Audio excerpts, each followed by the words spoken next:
नमस्कार रसिक हो.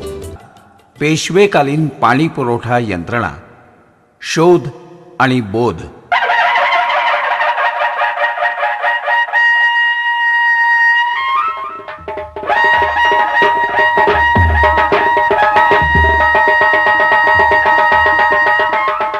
मित्र हो, पुणे ही पेशव्यांची राजधानी. अटकेपार झेंडा फडकवणाऱ्या पेशव्यांनी सुमारे 250 वर्षांपूर्वी, होय अगदी चक्क 250 वर्षांपूर्वी, याच पुण्यात कात्रजपासून थेट शनिवारवाड्यापर्यंत अत्यंत आश्चर्यकारक अशी यंत्रणा उभारली, आणि ती देखील तब्बल 30 फूट जमिनीखाली. जगातल्या अनेक आश्चर्यांपैकीच हेही एक आश्चर्य मानावं लागेल.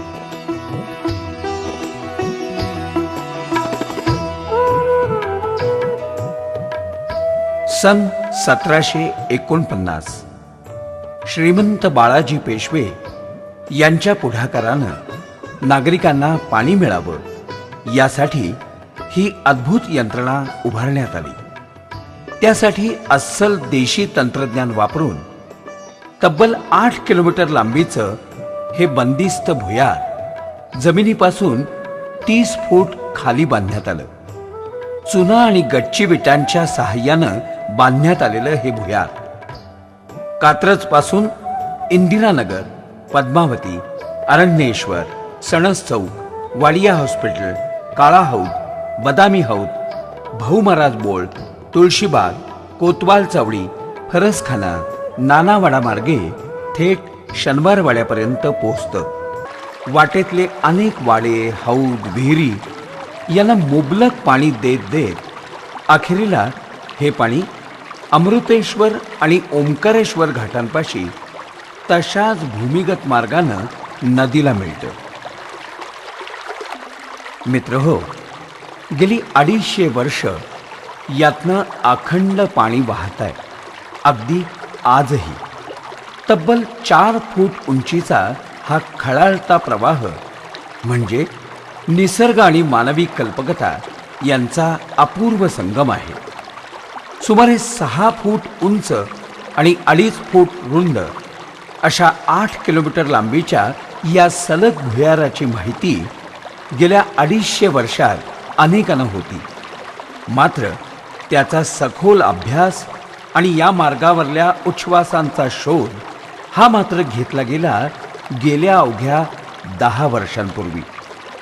पुण्यातले श्रीकृष्ण भागवत, श्रीराम भागवत आणि नंदकुमार बानगुडे या 3 तरुण अभ्यासकांनी गेल्या 10-12 वर्षात जवळजवळ संपूर्ण मार्ग इथं शोधून काढला.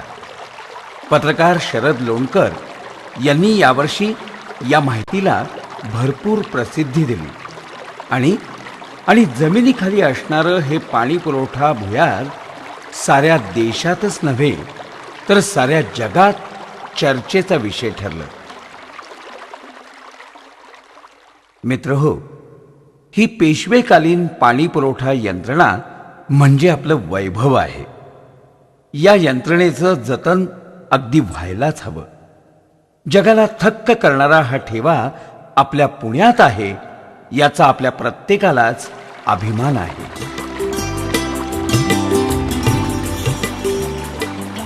मित्र हो, पाण्याचा अपव्यय टाळून सर्वांना सदैव पाणी मिळावं यासाठी 250 वर्षांपूर्वीचा हा प्रयोग आपल्याला आजही सांगत आहे, पाणी हे जीवन आहे, त्याचा जपून वापर करा.